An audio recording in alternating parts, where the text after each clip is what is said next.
Hello students, welcome to Physics with NN. आज 2080 को set P मा सोधेको एउटा क्वेशन हामी यहाँ सल्भ गर्न गइरहेको छौं। पिरियोडिक मोसन च्याप्टर को हो। बब अफ मास 8 kg एउटा बब छ जसको मास 8 kg दिएको छ। इट परफर्म्स SHM परफर्म गर्छ भनेको छ जसको एम्प्लिट्युड 30 सेन्टिमिटर दिएको छ है। सो गिवन हामी लेख्न सक्छौं। सल्युसन मा a bob of mass m is equal to 8 kg performs SHM of amplitude. Let's write down amplitude r equal to 30 centimeter. Metre में लगियो भने 0.3 मीटर हुने भयो। The restoring force यहाँ फर्दर हामीलाई क्वेशन में रिस्टोरिङ फोर्स 60 न्यूटन दिएको छ। सो हामी यसलाई पनि लेख्न सक्छौं। Restoring force F equal to 60 Newton. Calculate time period number 1 मा टाइम पिरियड सोधेको छ। T equal to what? Number 2 मा maximum acceleration. So maximum acceleration A equal to what? Number 3 मा kinetic energy equals to what? तर condition के दिएको छ त भन्दा when displacement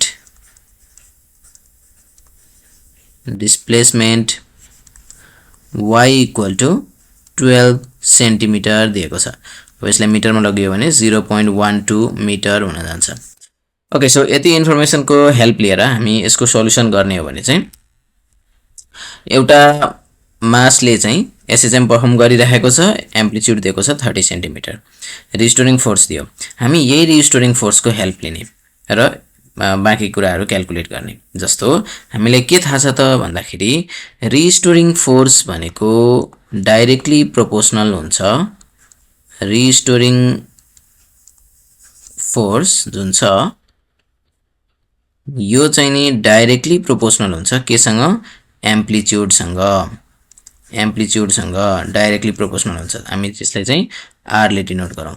जस्तो मानौ एकछिनको लागि हामीलाई यहाँनिर कुनै एउटा बब छ।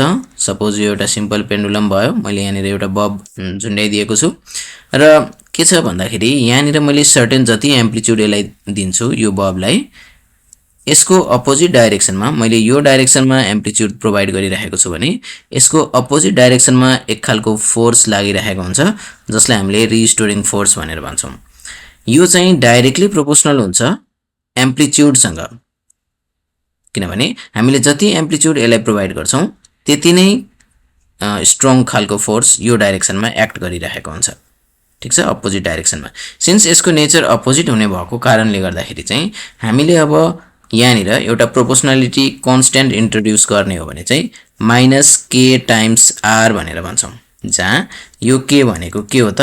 This is called force constant. Okay, तर हामी जति पनि न्यूमेरिकल क्याल्कुलेट गर्छौं त्यो सबै न्यूमेरिकल को लागि चाहिँ हामीले नेगेटिभ साइन युज नगरेर पोजिटिभ साइन युज गर्छौं। ओके, के लेख्नु पर्यो? फर न्यूमेरिकल माथिको फर्मुला हामी कस्तो लेख्न सक्छौं रे?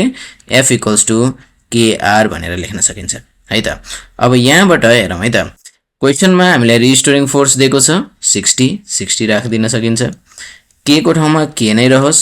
यो r भनेको 0.3 हामीलाई प्रोवाइड गरेको छ 0.3। ओके, अब यहाँबाट हामी यदि k निकाल्ने हो भने 60 डिवाइडेड बाइ 0.3 गर्ने हो भने हाम्रो कति आउँछ हेरौं है त। 60 डिवाइड बाइ 0.3 गर्दाखेरि 200 आउँदो रहेछ। 200 न्यूटन पर मिटर आयो। यो फोर्स कन्स्ट्यान्ट भयो। अब यसको हेल्प लिएर हामीले टाइम पिरियड निकाल्नु पर्ने छ भने हामीलाई के थाहा छ भन्दा we know force constant mass दिएको केसमा हामीले टाइम पिरियड निकाल्नु छ भने हाम्रो formula 2 pi under root m divide by k हुन्छ है। इज इक्वल टू 2 पाई जस्ताको जस्तै भयो।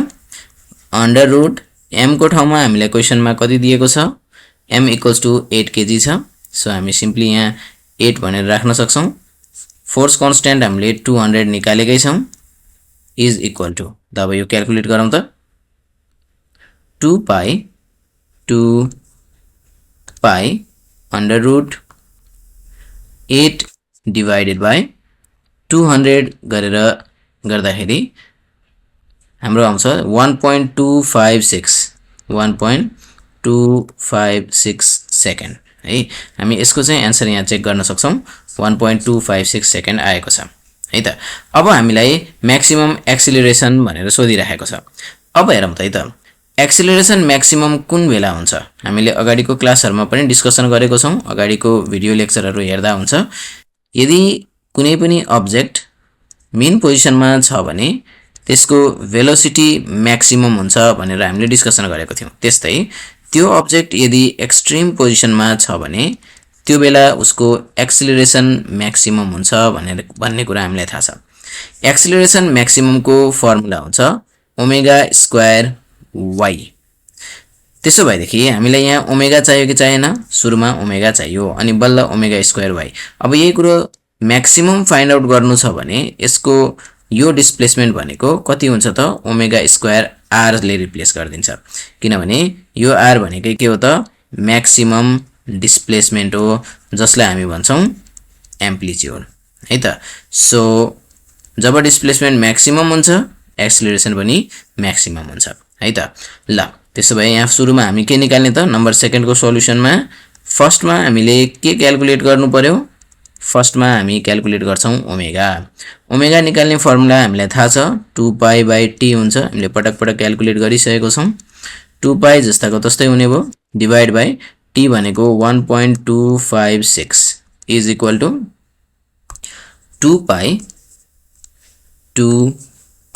पाइ डिवाइड बाइ 1.256 गर्दाखेरि हाम्रो आउँछ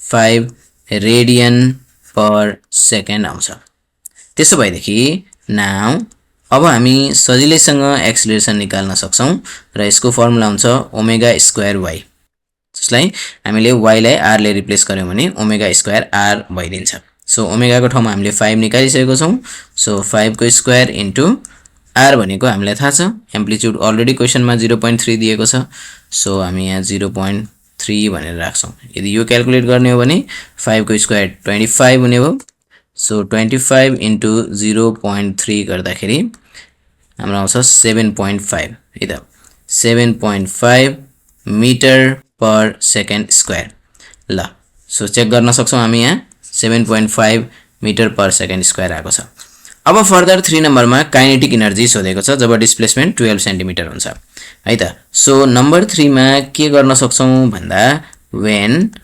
displacement equals to 12 सेन्टिमिटर यदि यसलाई मिटरमा लग्ने हो भने 0.12 मिटर हुन्छ हामी सबैलाई थाहा छ काइनेटिक एनर्जीको फर्मुला 1/2 mv² हुन्छ भनेपछि यो भेलोसिटी सुरुमा हामीले फाइन्ड गर्नुपर्ने हुन्छ अब यो भेलोसिटी को पनि हाम्रो जनरल फर्मुला छ omega root under r² minus y² यो जनरल फर्मुला हो y डिस्प्लेसमेन्टमा हामीले यो फर्मुला युज गर्न सक्छौं सो सुरुमा हामीले v फाइन्ड गर्छौं v इक्वल्स टु हामीलाई थाहा छ formula omega root under r² minus y² हुन्छ इज इक्वल टु ओमेगा को ठाउँमा हाम्रो अलरेडी हामीले यहाँ क्याल्कुलेट गरेर 5 निकालिसकेको छौं 5 राख्छौं रुट अंडर r भनेको हाम्रो 0.3 को स्क्वायर भयो माइनस y भनेको 0.12 को स्क्वायर भयो यदि यो क्याल्कुलेट गरौँ त कति आउँदो रहेछ 5 भयो root under 0.3 square minus 0.12 square equal to गर्दाखेरि 1.374 सो 4 पॉइंट पछि तीनटा डिजिट राखौं मिटर पर सेकेन्ड नाउ अब हामी सजिलैसँग काइनेटिक एनर्जी निकाल्न सक्छौं हामीलाई थाहा छ काइनेटिक एनर्जीको फर्मुला मैले यतापटि लेखाइदिएको छु 1/2 mv² हुन्छ 1/2 जस्ताको जस्तै भो मास हामीलाई कति दिएको छ, हामीले माथि नै प्रोभाइड गरिसकेको छ, हामी चेक गर्न सक्छौँ एकचोटि फेरि।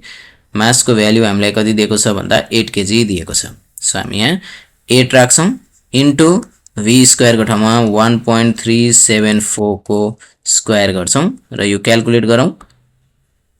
फेरि पनि 1/2 इन्टु 8 इन्टु 1.374 को स्क्वायर गर्दाखेरि 7.55 जूल आउँछ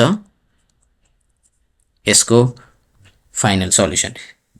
चेक गरौँ 7.55, यस द्याट मिन्स 7.56 जूल आएको छ। सो यस्तै खालको सल्युसनको लागि च्यानल सब्सक्राइब गर्नु होला। For free lecture notes kindly visit my website. Thank you so much.